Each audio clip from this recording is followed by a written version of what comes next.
How to make tuna casserole.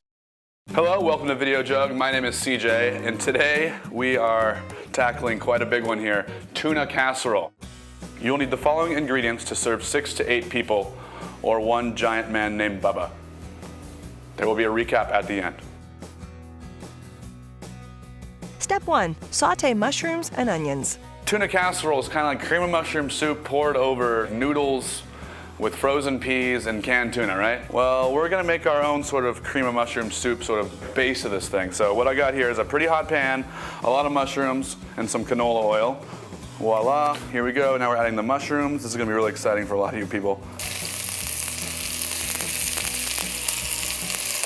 Slice the mushrooms lengthwise into thin pieces before sauteing. Use different varieties for added flavor and color. Now I kind of want to let this sit right here, these mushrooms, because I want to get a little bit of color on them. Because it's so hot, it's already moved a little bit or got some color on them. So move them around. Yes, I'm right. We got some color here. So I didn't season them right at the beginning, so I'm going to season them now. Some salt, a little more salt. We're kind of going to create some like layers of flavor here. Now I'm going to throw in some onion. Saute that up with these mushrooms. Season it out with a little more black pepper. The pan's hot, I'm losing a lot of moisture quick now. It's good. As you can tell, the mushrooms are cooked very, very far down. Step 2. Great mushroom soup. Now I'm gonna add a little bit of chicken stock in here, just to give it a little more body, just a teeny bit. There we go. Beautiful. And then add some cream in there as well.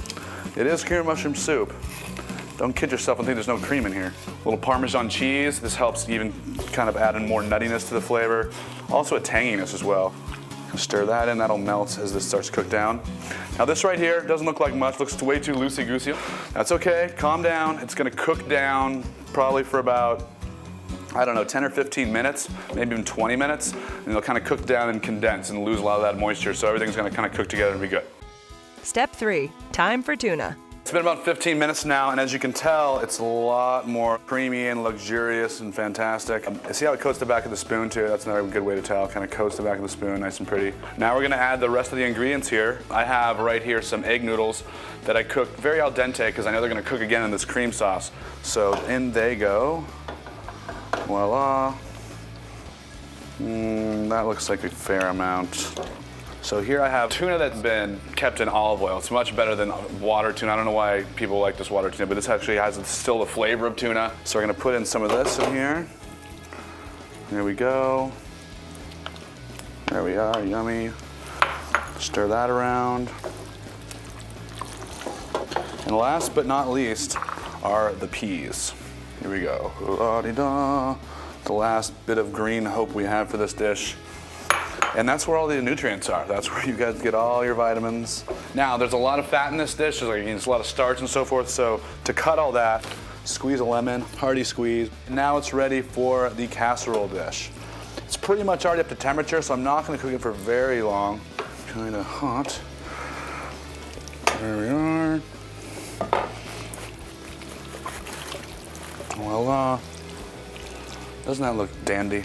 All right, everything's kind of up to temp right now. I'm just gonna put it in a 350-degree oven for probably about like 15 minutes, just until like the sides start to bubble. Step 4. Serve. Okay, so it's been about 15 minutes, and I think all the flavors have had a chance to get to know each other. So now we're gonna pull out the casserole. There it is. Yummy. And here's a bowl. Tuna casserole. Ooh. And there you are, tuna casserole.